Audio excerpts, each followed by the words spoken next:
To change your alarm sound in Samsung Galaxy S24 Ultra, open Clock app.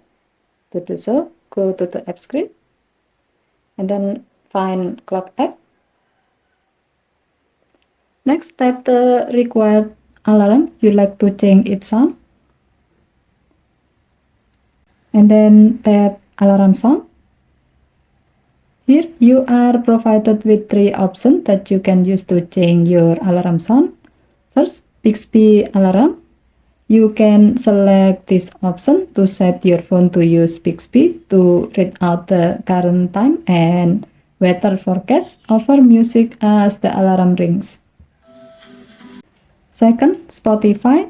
You can select this option to set your phone to play your favorite song from Spotify when your alarm rings. You can simply tap Spotify and then select the desired song you like to set as your alarm sound. Third, ringtone. You can select this option to set your phone to play the selected ringtone or your own audio when your alarm rings.